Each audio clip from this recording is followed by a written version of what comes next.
Το θέμα είναι ότι είναι πολύ ξεκάθαρο ότι όλο αυτό που γίνεται με το φίλο μας το Μάριο είναι στηριγμένο στα ψέματα που έχουν πει αστυνομικοί εναντίον του.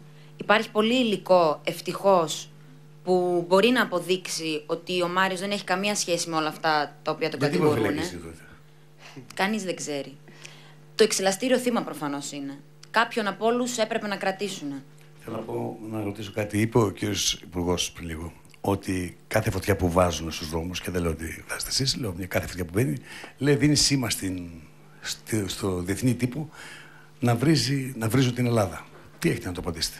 Κάθε κράτηση τέτοια άδικη που κάνουν δίνει σήμα στο λαό να κάθεται στο σπίτι του την επόμενη φορά και να μην τολμάει να μιλήσει, να μην τολμάει να κατέβει στους δρόμους, να μην τολμάει να διεκδικήσει πράγματα. Αυτός είναι ο μόνος λόγος που κρατεί το φίλος μας ο Μάριος. Για να αποτρέψουν την επόμενη φορά να κατέβω εγώ στην πορεία, να κατέβετε εσείς στην πορεία, να κατέβει η κυρία, ο κύριος, ο νεαρός. Είναι ο μόνος λόγος για τον οποίο κρατείτε αυτή τη στιγμή μέσα. Άδικα, απόλυτα άδικα.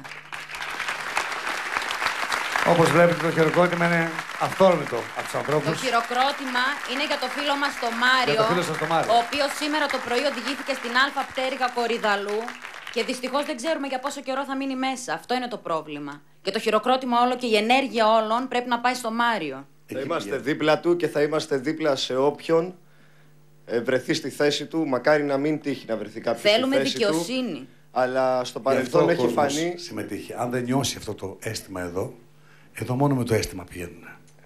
Ευχαριστώ πάρα πολύ.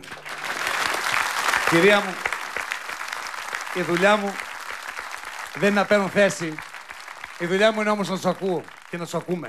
Και αν ο Μάριος είναι απλώς ένας άνθρωπος που βρίσκεται στους δρόμους και αγωνίζεται και αντιστέκεται, να πάνε να το φορτώσουν όλα αυτά που να το φορτώσουν και ξέρουμε τι συμβαίνει στη χώρα αυτή. Ξέρουμε, κυρία μου, και να το κρατήσουμε αυτό, ότι εάν δεν είχαμε δει τι έγινε στη Ζαρτινιέρα, θα μαθαίναμε τι είχε γίνει ποτέ στη Ζαρτινιέρα, αν δεν υπήρχε το βίντεο. Μόνο αυτό να έχετε στο κεφάλι σας.